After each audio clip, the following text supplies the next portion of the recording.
The music of Sonny Rollins, again, is about what I feel is the most important thing about jazz. As a music that requires you to become an instantaneous composer, composing at the moment and capturing whatever you can in order to tell a story. I mean, you're called upon instantly to write a Beethoven's Fifth or Ninth or Brahms, whatever, et cetera, that kind of thing. Sonny and his style reflect his upbringing, which is what everyone should be about. And to thine own self be true. Coming up with West Indian heritage is very much a part of what he reflects in his music. The calypso concept of music is very much a part. The rhythmic feel of this, the way he approaches the saxophone, it gives you that feeling where you want to get up and just move to the music. Sonny has that ability where he just, and playing with him, you're infected with the same thing. And it's, you know, I know what the audience gets, because I know when I just go to hear him without being on the bandstand with him, how it makes me feel. You want to move, you want to get involved. Horace Silver is another one I worked with for a period of time that has that same sort of infectiousness, and you just want to move to the music. Sonny incorporates that sort of calypsonian approach to playing certain kinds of rhythmic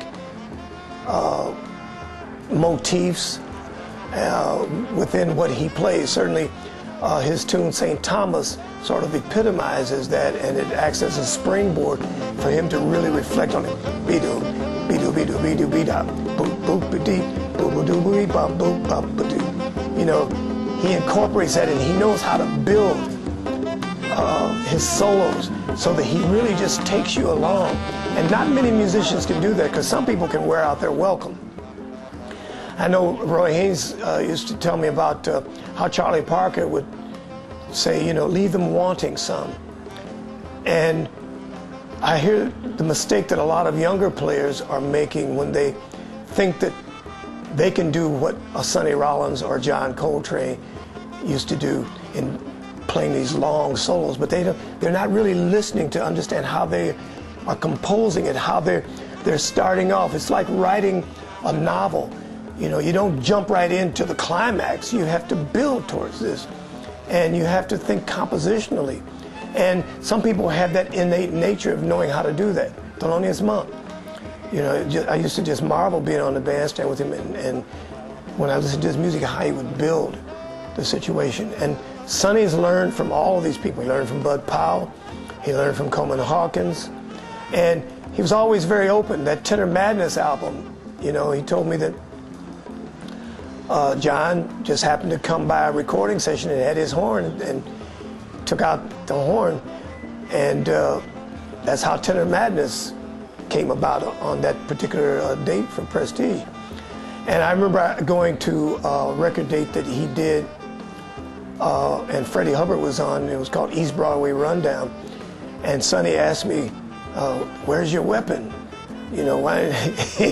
He said, if you brought your bass, you could have done it, because Jimmy Garrison was on it, you know, who I love, and was one of my dear friends too, and Elvin Jones and Freddie. But that came about because one day Freddie and I went to Sonny's apartment when he lived in East Broadway over in the fringe of Chinatown, and we knocked on the door, and Sonny didn't let us in, but he knew we were there. But musically, and I had so many great times with him. We toured Japan. We went all over Japan, and up into Sapporo. We were there at the time of the Ice Festival, and so many great experiences working with him. And Sonny could just generate so much energy from the audience and from the musicians working with him. One time we played at the Left Bank Jazz Society in Baltimore, Maryland, and just the drums, Freddie Waits on drums, and Sonny and myself.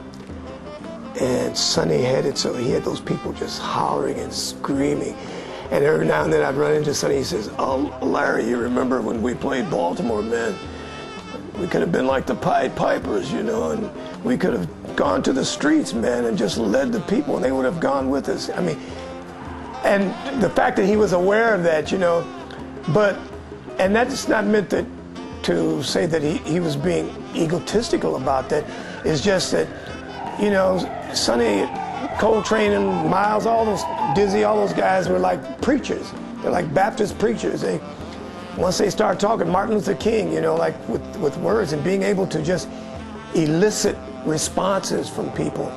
And Sonny has that magical ability to do that. You know, any of the great giants, you know, Bud Powell, you know, any one of them, Duke Ellington, Basie, you know, on and on. And there's so many great musicians. I hesitate to use certain people as example, but just to give some idea, and that by no means do I mean to suggest that it's a very small list of people who possess that ability.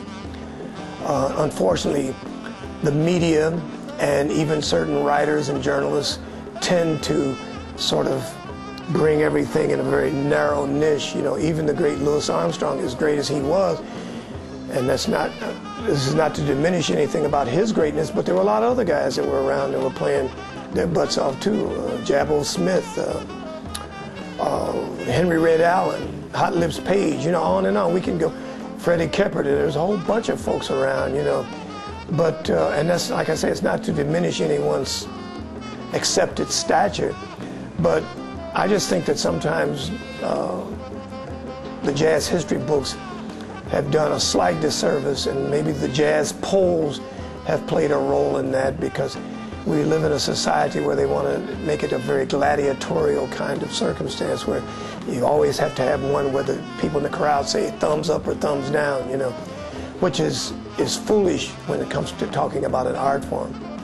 So Sonny has this signature that is uniquely Sonny. And it's interesting to hear how his sound through the years even changed to a certain extent after a certain point. You know, earlier on he had more of a throatiness. Now he has the throatiness, but it's more refined. It's the same thing that you can sort of listen to when you're listening to John Coltrane. And both of these gentlemen, you know, you have the ability to go back and check out the documentation of their recordings to hear how they've grown from point A to the points along the way in the width and breadth of their careers. And Sonny Rollins, I love him. He's been like a big brother to me. And again, it's another one of the blessings that the Creator gave to me, to be able to travel with him, to discuss things with him, get his points of view on things, and to have him show me different things. He taught me some things about breathing. Sometimes people think because you're a bass player that, or a piano player playing one of those kind of instruments, or even the drums, but breathing is very important. And he showed me a lot of things about diaphragmatic breathing that have been very helpful to me in terms of helping me to become a better bass player and to become a better human being. So thank God for Sonny Rollins.